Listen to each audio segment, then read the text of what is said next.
प्रिया मिश्रा की जिंदगी, जो 28 साल की थी, आगरा के एक छोटे से अपार्टमेंट में एक शांत और सुव्यवस्थित धुन पर चल रही थी। एक जूनियर ग्राफिक डिजाइनर के तौर पर उसके दिन रंगों, पिक्सेलों और क्लाइंट की अपेक्षाओं के जटिल ताने बाने में बुने हुए थे। सुबह 8 बजे जागना, रसोई में कुछ झटपट तैयार करना और फिर अपनी पुरानी लेकिन भरोसेमंद स्कूटर पर ऑफिस की ओर निकल पड़ना, ये उसकी दिनचर्या का अटूट हिस्सा था। शाम में अक्सर अपने लैपटॉप पर कुछ नया डिजाइन सीखते हुए, बालकनी में लगे गमलों को पानी देते हुए या किसी हल्की फुल्की नॉवेल में खोए हुए गुजर जाती थी। प्रिया अकेली रहती थी और उसे ये अकेलापन कभी नहीं चुभता था, बल्कि वह इसे अपनी निजी स्वतंत्रता मानती थी, अपने नियमों पर जीने की, अपनी पसंद का संगीत सुनने की और अपनी शर्तों पर शांति का आनंद लेने की आजादी।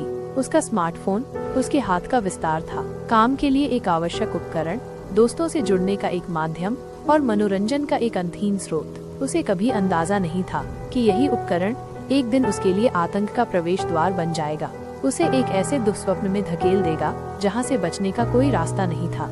ये एक थका देने वाली मंगलवार की रात थी। बाहर मूसलाधार बारिश हो रही थी। उसकी खिड़की के शीशे पर बूंदें तेज आवाज कर रही थीं। प्रिया अपने सबसे हालिया डिजाइन पर काम खत्म करके मुश्किल से आधी नींद में पहुंची ही थी, जब उसके फोन की कर्कश रिंगटोन ने उसकी शांति भंग कर दी। उसने अपनी भारी पलकों को खोला और अस्पष्ट होती आंखों से समय देखा। रात 3:07। उसका माथा सिकुड़ गया। इस असाधारण समय में कौन फोन कर सकता है? शायद ऑफिस से कोई आपातकालीन स्थिति। उसने झिझकते हुए अपने दिल में एक अजीब सी आशंका के साथ फोन उठाया। हेलो, उसकी आवाज नींद और थोड़ी चिड़चिड़ाहट से भरी थी। दूसरी तरफ से केवल एक अजीब सी गरगराती हुई आवाज आई, जैसे कोई पानी में डूबा हुआ व्यक्ति अंतिम सांस लेने के लिए जूझ रहा हो। यह एक भयावह अमानवीय ध्वनि थी जो उसके कानों में चुभ रही थी। एक पल को उसने सोचा कि शायद ये कोई खराब कनेक्शन है, नेटवर्क की समस्या। हेलो, कौन है? प्रिया ने अपनी आवाज में थोड़ा बल लाकर पूछा, लेकिन कोई जवाब नहीं मिला।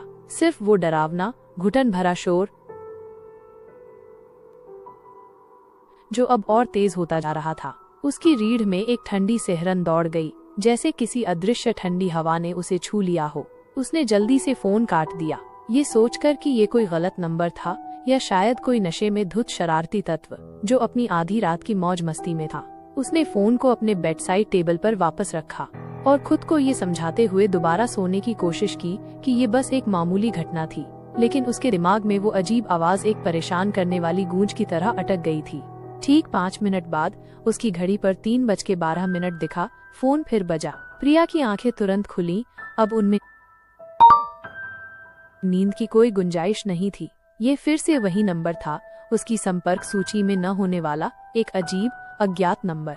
इस बार उसके दिल की धड़कन बढ़ गई थी, एक असुविधाजनक ताल में धड़क रही थी। डर की एक पतली चादर उसे पहले ही घेर चुकी थी। उसने फिर फोन उठाया, लेकिन इस बार संकोच और भय उसके दिमाग में गहराई तक घुसपैठ कर रहा था। कौन है? कौन बात कर रहा है? उसने लगभग चीखते हुए पूछा। उसकी आवाज में एक अनियंत्रित कंपन था। दूसरी तरफ से वही गरगराहट और फिर एक पतली, विकृत आवाज ने फुसफुसाया, शब्द अजीब तरह से खिंचे हुए और धीमी गति में। मैं सांस नहीं ले पा रहा।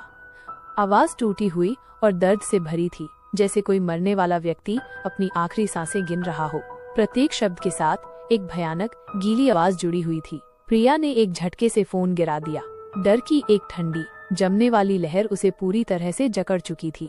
ये कोई मजाक नहीं था, ये भयानक था, कुछ ऐसा जो उसकी कल्पना से परे था।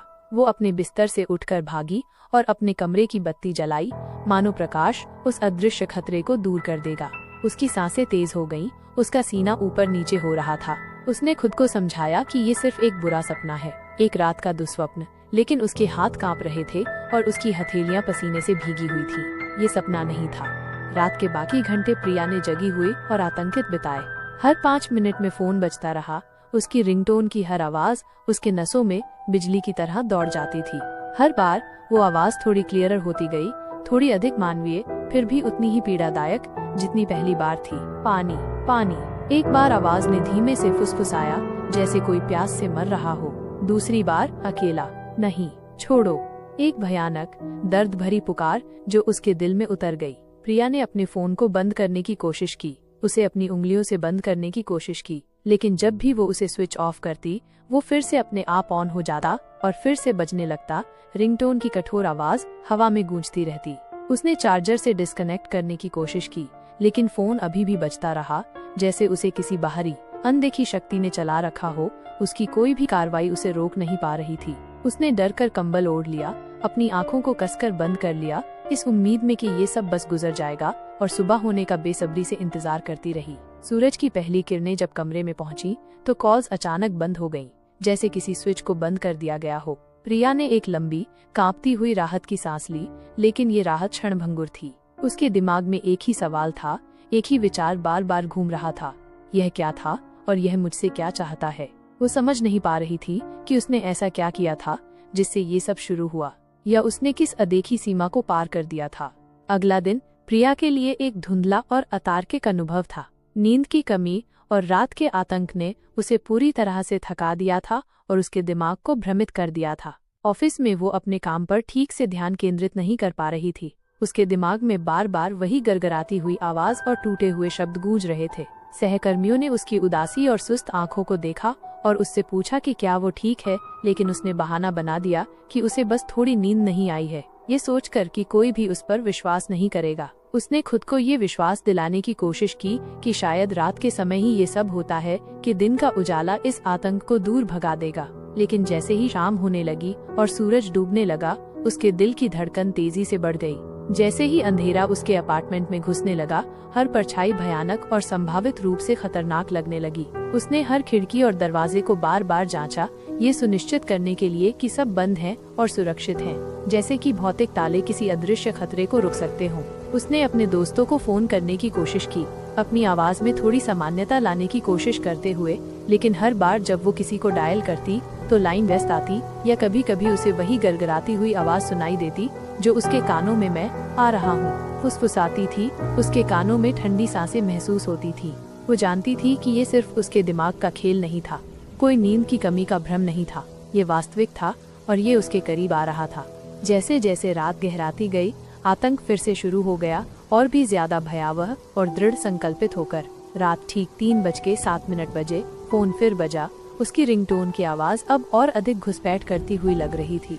इस बार आवाज इतनी साफ थी कि उसे लगा कि वो उसके कमरे में ही है, उसके ठीक कान के पास। मुझे तुम्हारी जरूरत है। यह अब एक फुसफुसाहट नहीं थी, बल्कि एक भूखी मांग भरी आवाज थी। प्रिया ने घबराकर फोन को दूर फेंक दिया। उसकी मुट्ठी में कंपन हो रहा था। वो जमीन पर गिर गया, लेकिन रिंग करना जारी रखा। उसकी स्क्रीन पर अज्ञात नंबर चमक रहा था। वो अपने अपार्टमेंट में दौड़ने लगी, हर कमरे की लाइट जलाती गई, हर स्विच को बेतहाशा फ्लिप करती रही, जैसे प्रकाश किसी तरह उस अदृश्य खतरे को दूर भगा देगा। उसने अपने आप से बातें करनी शुरू कर दी, ये मानने से इनकार करते हुए कि वो अकेली है। अपनी आवाज में एक अजीब सी कांपती हुई दृढ़ता थी। वो अपनी माँ को फोन करना चाहती थी, उनसे मदद मांगना चाहती थी, लेकिन उसे डर था कि अगर उसने अपनी कहानी बताई तो वे उसे पागल समझेंगे, या इससे भी बदतर कि ये चीज उसके परिवार तक पहुंच जाएगी, उन्हें भी इस भयानक दुस्वप्न में घसीट लेगी। वो अपने घर में ही फंसी हुई महसूस कर रही थी। उसकी अपनी सुरक्षित जगह अब एक जाल बन चुकी थी, एक ऐसी जगह जहां से बचने का कोई रास्ता नहीं था। दीवारों पर परछाइयां नाच रही थीं, हर मामूली आवाज उसे डरा रही थी और उसे अपनी आंखों के सामने अज्ञात भय को महसूस कर सकती थी, एक ठंडा चिपचिपा एहसास। अगले कुछ दिन और रातें प्रिया के लिए एक नारकीय चक्र बन गए। कॉल्स अब केवल रात 3:07 बजे तक सीमित नहीं थीं। वे कभी भी आ सकती थीं। दिन के बीच में, जब वो ऑफिस में होती या जब वो किराने का सामान खरीदने के लिए बाहर होती, हर बार उसे एक ठंडे पसीने में छोड़ जाती थी। हर बार आवाज और ज्यादा स्पष्ट होती और उसके शब्दों में अब एक भयानक आग्रह था, एक अनकही धमकी। मैं तुम्हें देख रहा हूँ। ये आवाज उसके सिर के ठीक पीछे से आती हुई लगती थी, भले ही वो अकेली हो। अकेले मत रहना, एक चेतावनी, एक आदेश। एक बार जब वो सो रही थी, उसे लगा जैसे कोई उसके चेहरे पर सांस ले रहा है, एक बासी ठंडी सांस। उसकी आंखें खुली, लेकिन कमरे में कोई नहीं था। फिर भी उसे ठंडक का एहसास हुआ और उसके कानों में वही परिचित गड़गड़ाहट गूंजी, जैसे कोई पानी में डूबा हुआ व्यक्ति उसके करीब खड़ा हो। उसने अपने अपार्टमेंट में अजीबोगरीब चीजें होते हुए देखना शुरू कर दिया। दरवाजे हल्के से खुल जाते, जैसे किसी अदृश्य हाथ ने उन्हें खोला हो। अलमारियों से चीजें गिर जाती बिना किसी स्पष्ट कारण के, और कभी कभी उसे अपने पसंदीदा फूलदान से सड़ी हुई बदबूदार गंध आती, जबकि फूलदान में कोई फूल नहीं था। प्रिया के भीतर कुछ टूट रहा था। उसकी मानसिक शांति धीरे धीरे बिखर रही थी और उसे लग रहा था कि वो पागल हो रही है। प्रिया जानती थी कि उसे मदद चाहिए इससे पहले कि वो पूरी तरह से टूट जाए। उसने अपनी सबसे अच्छी दोस्त नेहा को फोन किया और उसे रात के बारे में, कॉल्स के बारे में और उस भयानक आवाज के बारे में बताया। नेहा ने उसे शांत करने की कोशिश की, उसकी बात सहानुभूतिपूर्वक सुनी, लेकिन उसकी आवाज में एक हल्की अविश्वास की झलक थी। यह सोचकर कि प्रिया बस बहुत ज्यादा तनाव में है या नींद की कमी से भ्रमित है, उसने उसे डॉक्टर को दिखाने की सलाह दी, यह कहकर कि शायद उसे आराम और कुछ दवा की जरूरत है। प्रिया डॉक्टर के पास गई, जिसने उसे नींद की गोलियां और चिंता विरोधी दवाएं दी, यह कहते हुए कि उसे बस आराम की जरूरत है और उसका दिमाग उसे धोखा दे रहा है। लेकिन प्रिया जानती थी कि यह सिर्फ थकान या तनाव नहीं था, यह वास्तविक था और यह उसके परे था। उसने पुलिस को फोन किया, उसने अपनी पूरी कहानी बताई, हर डरावनी डिटेल, लेकिन उन्होंने उसकी कहानी को एक शरारत भरा मजाक या मानसिक परेशानी का नतीजा बताकर खारिज कर दिया। उसकी बात पर जरा भी विश्वास नहीं किया। मैडम, आप ऐसी बातें फिल्मों में अच्छी लगती हैं, एक अधिकारी ने हल्के में कहा। उसकी आंखों में मजाक साफ झलक रहा था। प्रिया पूरी तरह से अकेली थी, हर तरफ से घिरी हुई, कोई भी उसकी बात पर विश्वास नहीं कर रहा था और अलौकिक उपस्थिति उसके जीवन में और गहराई तक घुसपैठ कर रही थी, हर गुजरते घंटे के साथ और अधिक शक्तिशाली होती जा रही थी। एक रात प्रिया अपने बिस्तर पर कांप रही थी, उसकी आंखें खुली थीं, हर आहट पर चौकस थी। फोन फिर बजा, उसकी कठोर रिंगटोन ने हवा को चीर दिया। इस बार आवाज इतनी साफ थी, इतनी स्पष्ट कि उसे लगा कि वो उसके कमरे में ही है, उसके ठीक कान के पास, उसके शरीर के भीतर गूंज रही है। तुम मुझसे नहीं बच सकती। ये एक प्रतिज्ञा थी, एक भविष्यवाणी। तुम मुझे रोक नहीं सकती, एक चुनौती। प्रिया ने चीखते हुए